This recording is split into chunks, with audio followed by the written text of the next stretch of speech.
Tanggal 19 Januari tahun 1945, pasar di Yericho, bukan pagi, melainkan sore hari, suatu sore musim panas yang sangat hangat saat matahari terbenam. Dari pasar pagi, hanya ada bekas-bekasnya saja, sisa-sisa sayuran, tumpukan kotoran hewan, jerami yang jatuh dari keranjang-keranjang keledai dan kain-kain dekil. Semuanya dirubung lalat dan berfermentasi dalam teriknya matahari, berbau busuk menjijikan. Alun-alun besar kosong, ada sedikit saja orang yang lewat, beberapa anak berandal yang suka berkelahi melemparkan batu-batu pada burung-burung yang bertengger pada pepohonan. Beberapa perempuan pergi ke mata air. Tak ada yang lain. Yesus datang dari satu sisi jalan dan melihat sekeliling. Dia belum melihat siapapun datang. Dia menunggu dengan sabar, dengan bersandar pada batang sebuah pohon, dan mendapatkan kesempatan untuk berbicara kepada anak-anak mengenai cinta kasih, yang dimulai dengan Allah dan dari Sang Pencipta, turun ke segenap makhluk. Jangan berlaku kejam. Mengapa kalian ingin mengganggu burung-burung di udara? Mereka punya sarang-sarang mereka di atas sana. Dan anak-anak kecil mereka tidak merugikan siapapun. Mereka memberi kita kicauan mereka dan kebersihan, sebab mereka makan sampah yang ditinggalkan manusia dan serangga-serangga yang merugikan bagi panenan dan buah-buahan.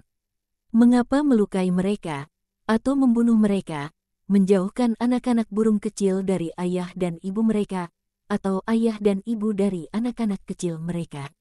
Apakah kalian akan senang jika seorang jahat datang ke rumahmu dan menghancurkannya, atau membunuh orang tuamu? Atau membawamu pergi dari orang tuamu? Tidak, kalian tidak akan senang. Baik, jadi, mengapa melakukan terhadap makhluk-makhluk tak berdosa ini apa yang kau tidak suka dilakukan terhadap dirimu sendiri?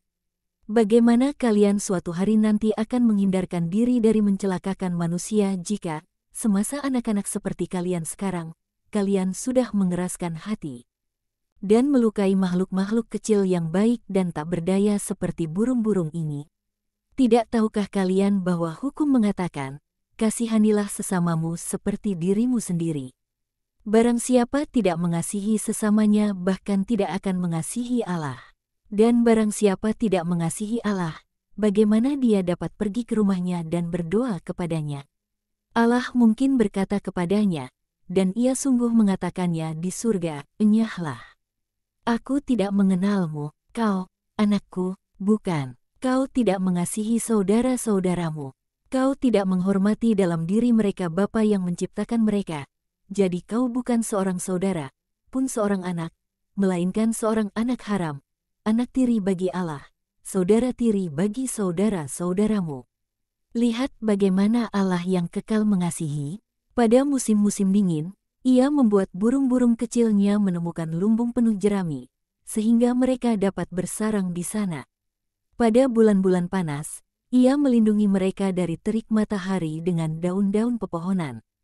Pada musim dingin jagung di ladang-ladang hanya ditimbuni dengan tanah dan mudah bagi mereka untuk menemukan biji dan memberi makan diri mereka sendiri.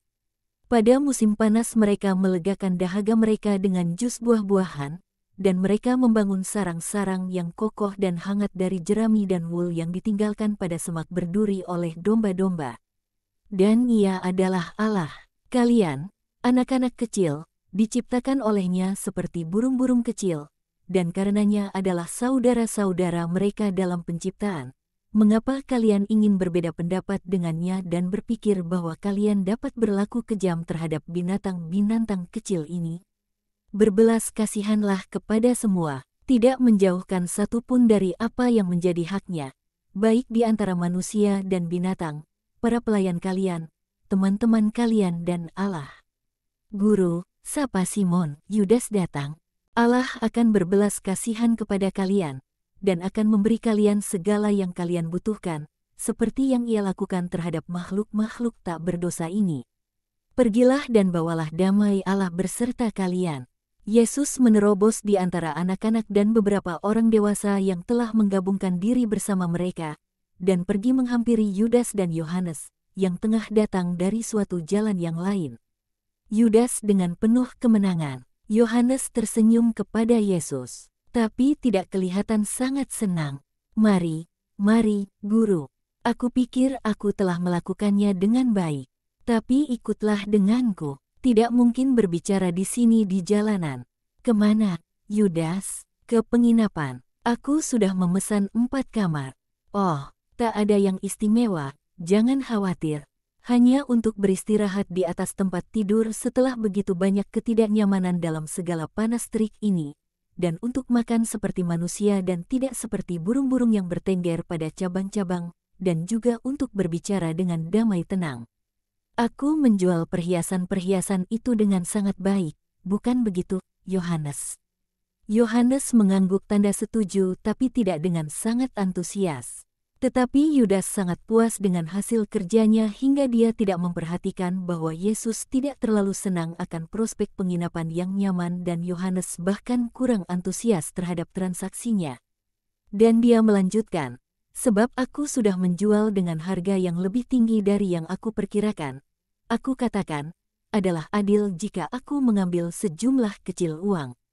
100 koin, untuk 4 tempat tidur dan makanan kita.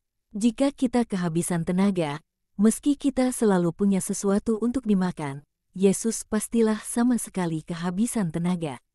Aku wajib memastikan bahwa guruku tidak jatuh sakit, suatu kewajiban kasih, sebab engkau mengasihi aku, dan aku mengasihi engkau.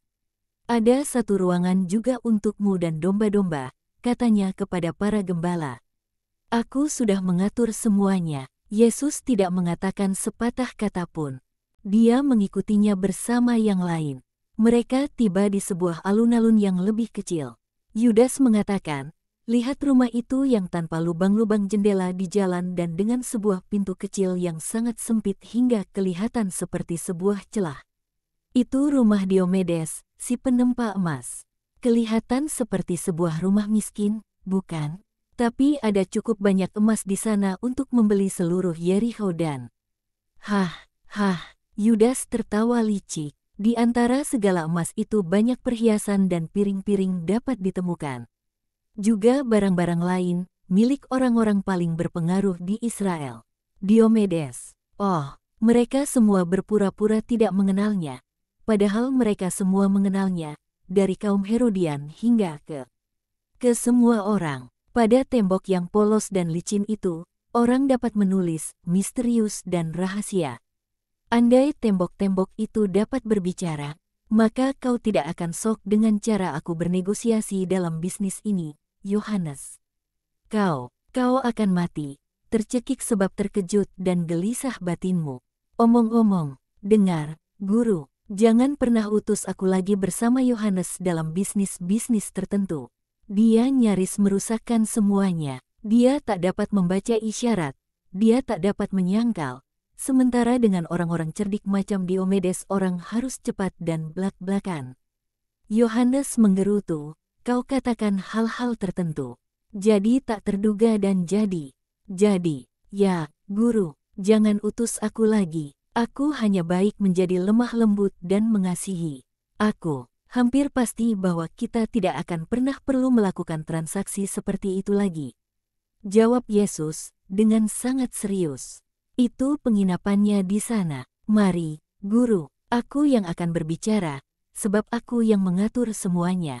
Mereka masuk, dan Yudas berbicara kepada pemilik penginapan, yang memerintahkan agar domba-domba dibawa ke kandang, sementara dia sendiri membawa para tamu masuk ke dalam sebuah ruangan kecil di mana ada 2 tikar untuk tidur, beberapa kursi dan sebuah meja yang sudah ditata. Dia lalu undur diri. Aku akan menceritakan kepadamu apa yang sudah terjadi dengan segera, Guru, sementara para gembala mengurus domba-domba. Aku mendengarkan. Yohanes bisa mengatakan apakah aku berbicara benar. Aku tidak meragukannya. Tidak ada sumpah ataupun saksi yang diperlukan di antara orang-orang jujur. Katakankah padaku, kami tiba di Yerikho tengah hari. Kami basah oleh keringat, seperti binatang-binatang beban. Aku tidak ingin memberikan kesan kepada Diomedes bahwa aku ada dalam kebutuhan mendesak. Jadi pertama-tama, aku datang ke sini. Aku membasuh diri, aku mengenakan pakaian yang bersih, dan aku meminta Yohanes melakukan hal yang sama. Oh, dia tidak mau mendengar supaya rambutnya ditata rapi dan diberi parfum. Tapi aku sudah mengatur rencanaku dalam perjalananku ke sini. Ketika hampir sore, aku katakan, ayo kita pergi. Saat itu, kami telah cukup istirahat dan segar seperti dua orang kaya dalam perjalanan pesiar. Ketika kami hendak tiba di kediaman Diomedes, aku katakan kepada Yohanes, selalu setuju dengan apa yang aku katakan. Jangan menentangku, dan cepat tanggap dalam menerima isyarat. Tapi seharusnya aku meninggalkannya di luar. Dia sama sekali tidak membantu. Malahan sebaliknya, untungnya, aku segesit dua orang, dan aku berhasil menanganinya. Si pemungut cukai sedang keluar dari rumahnya. Baiklah, kataku, jika dia keluar, kita akan mendapatkan uang dan apa yang aku inginkan untuk membuat perbandingan. Karena si pemungut cukai, dia adalah seorang lintah darat dan seorang pencuri seperti semua jenisnya. Selalu punya kalung-kalung yang direnggut di bawah ancaman dan riba dari orang-orang miskin yang dia kenai pajak lebih dari yang seharusnya, agar punya banyak uang untuk dihamburkan dalam pesta pora dan perempuan. Dan dia sangat bersahabat dengan Diomedes, yang membeli dan menjual emas dan daging. Kami masuk sesudah aku membuat keberadaanku diketahui. Aku katakan, kami masuk. Sebab ada perbedaan antara masuk ke dalam aula masuk, di mana dia berpura-pura melakukan suatu pekerjaan yang jujur, dan pergi turun ke ruangan bawah tanah, di mana dia melakukan bisnisnya yang sesungguhnya. Orang harus dikenal baik olehnya untuk diajak ke sana. Begitu melihatku, dia berkata, apakah kau ingin menjual emas lagi? Kami melalui masa-masa yang sulit, dan aku hanya punya sedikit uang. Cerita lamanya yang kuno. Aku menjawab, aku tidak datang untuk menjual, tapi untuk membeli. Apakah kau punya perhiasan untuk seorang perempuan? Tapi perhiasan itu harus indah, berharga, berat, dan dari emas murni. Diomedes terperanjat, dan dia bertanya, apakah kau ingin seorang perempuan? Jangan pedulikan itu, jawabku kepadanya. Perhiasan itu bukan untukku, tapi untuk temanku ini yang akan menikah dan ingin membeli perhiasan untuk pengantinnya tercinta. Pada tahap ini, Yohanes mulai bertingkah seperti anak kecil. Diomedes, yang menatapnya, melihatnya berubah ungu, dan sebab dia seorang tua yang mesum. Dia berkata, anak ini baru mendengar mempelainya disebut-sebut, dan dia sudah merah padam. Apakah perempuanmu itu sangat cantik? Tanyanya. Aku menyepak Yohanes untuk membangunkannya, dan untuk membuatnya mengerti untuk tidak bertingkah bodoh.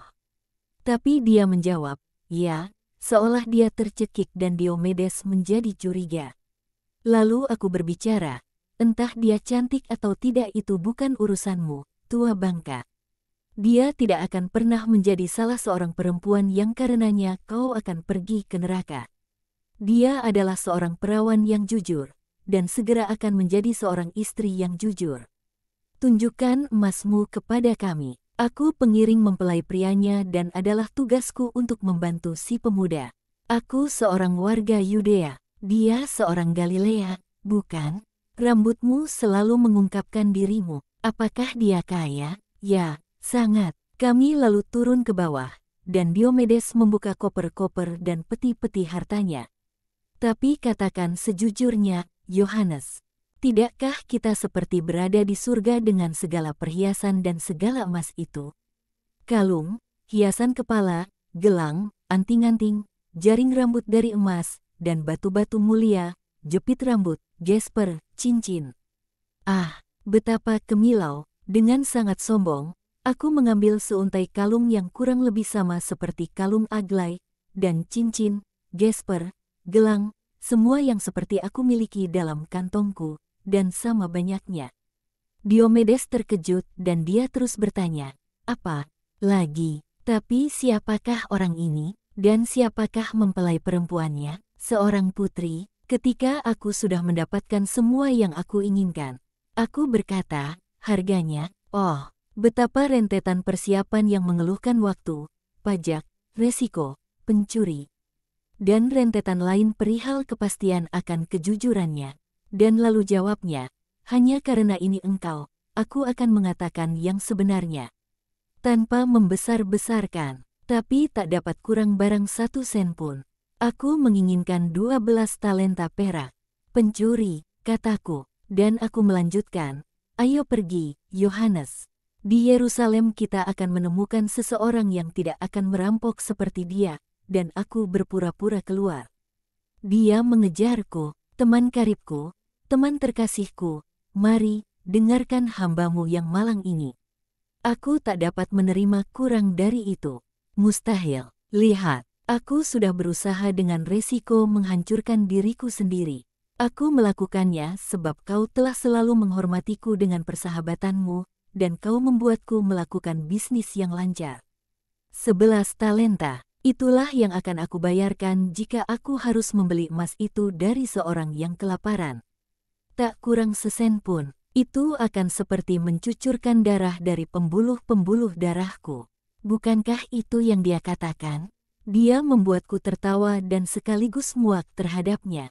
Ketika aku melihat dia cukup bersikukuh pada harganya, aku melakukan tipu muslihat kepadanya. Bajingan tua kotor, camkanlah bahwa aku tak ingin membeli. Sebaliknya, aku ingin menjual. Ini apa yang ingin aku jual. Lihat, seindah kepunyaanmu, emas dari Roma dengan model terakhir. Akan laku keras seperti pisang goreng. Kau dapat memilikinya dengan harga 11 talenta. Tepat sama seperti yang kau inginkan untuk kepunyaanmu. Kau yang menetapkan harga, dan kau yang membayar. Engkau seharusnya mendengarnya. Ini penipuan, kau mengkhianati kepercayaanku, kau ingin membuat aku bangkrut. Aku tak dapat membayar semua itu, dia berteriak. Kau yang menaksir harganya, jadi bayar, aku tak dapat. Baik, aku akan membawanya kepada orang lain. Tidak, sobat, jangan, dan dia mengulurkan tangan rakusnya ke arah tumpukan emas Aglai. Baik, jadi, bayar, seharusnya aku minta 12 talenta. Tapi aku akan puas dengan harga terakhir yang kau minta. Tidak bisa, lintah darat. Lihat, aku punya seorang saksi di sini dan aku dapat melaporkanmu sebagai seorang pencuri. Dan aku menyebut hal-hal lain yang tidak akan aku ulangi karena bocah ini. Akhirnya, sebab aku antusias untuk menjual dan menyelesaikan masalah dengan segera, aku membisikkan sesuatu ke telinganya. Sesuatu bahwa aku tidak akan menyimpan. Apalah bobot suatu janji yang dibuat kepada seorang pencuri, dan aku menurunkan tawaran ke 10,5. Kami pergi sementara dia berteriak-teriak dan menawarkan persahabatannya dan perempuan. Dan Yohanes hampir menangis. Apa pedulinya jika mereka pikir kau adalah orang yang tak bermoral? Tak ada, asalkan kau bukan seperti itu. Tidakkah kau tahu bahwa dunia seperti itu dan bahwa kau adalah suatu kegagalan bagi dunia? Seorang pemuda yang tak memiliki pengalaman sama sekali dengan perempuan, siapa yang kau pikir akan percaya padamu? Atau jika mereka percaya padamu, baik, aku tak ingin mereka berpikir mengenaiku seperti apa yang mungkin mereka pikirkan mengenaimu, jika mereka percaya kau tidak menginginkan perempuan. Ini, guru, hitunglah sendiri. Aku mendapatkan setumpuk koin, tapi aku pergi kepada si pemungut cukai dan aku katakan kepadanya, ambillah sampah ini dan beri aku talenta yang diberikan Ishak kepadamu. Itu adalah sedikit informasi terakhir yang aku punya sesudah menyelesaikan perkara. Tapi hal terakhir yang aku katakan kepada Ishak Diomedes adalah, ingatlah bahwa Yudas dari Bait Allah sudah tidak ada lagi. Sekarang aku adalah murid dari seorang kudus. Oleh karenanya berpura-puralah bahwa kau tidak pernah bertemu denganku, jika kau masih sayang dengan hidupmu. Dan aku nyaris memelintir lehernya sebab dia memberiku jawaban yang sengit. Apa yang dia katakan kepadamu? Tanya Simon dingin. Dia katakan, kau, murid dari seorang kudus? Aku tidak akan pernah mempercayainya, atau aku akan segera melihat orang kudusmu di sini, meminta seorang perempuan. Dia katakan, Diomedes adalah aib lama dari dunia, tapi kau adalah yang baru, dan aku masih mungkin berubah, karena aku menjadi seperti aku yang sekarang ketika aku sudah tua. Tapi kau tidak akan berubah, engkau dilahirkan seperti itu. orang tua kotor, dia menyangkal kuasamu, lihat. Dan sebagai seorang Yunani yang baik, dia mengatakan kebenaran. Apa maksudmu, Simon? Apakah yang kau maksudkan aku? Tidak, yang aku maksudkan adalah semua orang. Dia adalah seorang yang tahu emas dan hati manusia juga. Dia seorang pencuri, yang paling kotor dari segala bisnis kotor. Tapi orang merasakan dalam dirinya filsafat Yunani yang luar biasa. Dia mengenal manusia, binatang dengan 7 rahang dosa, gurita yang mencekik kebaikan, kejujuran, kasih dan banyak hal lainnya, baik dalam dirinya sendiri maupun dalam orang lain. Tapi dia tidak mengenal Allah. Dan apakah kau ingin mengajarinya? Ya, kenapa? Adalah orang-orang berdosa yang perlu mengenal Allah. Benar, tapi sang guru harus mengenalnya untuk mengajarinya. Dan bukankah aku mengenalnya? Tenang, sahabat-sahabatku, para gembala datang. Janganlah kita menyedihkan jiwa mereka dengan pertengkaran kita. Sudahkah kau hitung uangnya? Itu cukup. Tunaikan perbuatan-perbuatanmu seperti kau menunaikan tugas ini, dan aku ulangi sekali lagi, di masa mendatang, jika kau dapat, janganlah berkata bohong, bahkan tidak demi melakukan suatu perbuatan baik. Para gembala masuk, sahabat-sahabatku, ini 10,5 talenta, jumlahnya kurang 100 keping yang diambil Yudas untuk biaya penginapan. Ambillah, apakah engkau memberikan kepada mereka semuanya? Tanya Yudas. Ya, setiap sen. Aku tidak ingin sepeser pun dari uang itu. Kita punya persembahan untuk Allah dan dari mereka yang dengan jujur mencari Allah. Dan kita tidak akan pernah kekurangan dari apa yang dibutuhkan. Percayalah padaku, ambillah uangnya dan berbahagialah, seperti aku untuk pembaptis. Besok, kalian akan pergi ke penjaranya. 2 dari antara kalian, yakni Yohanes dan Matias, Simeon dan Yusuf akan pergi ke Elia untuk melaporkan kepadanya dan untuk diajar untuk kepentingan masa mendatang. Elia tahu, kemudian Yusuf akan kembali bersama Lewi. Tempat pertemuannya, 10 hari dari sekarang, di gerbang ikan di Yerusalem saat matahari terbit. Dan sekarang, mari kita makan dan beristirahat. Besok, saat fajar, aku akan pergi bersama murid-muridku. Aku tak ada apa-apa lagi untuk disampaikan kepada kalian untuk sementara ini. Nanti, kalian akan mendengar kabar dariku. Dan semuanya memudar sementara Yesus memecah-mecahkan roti.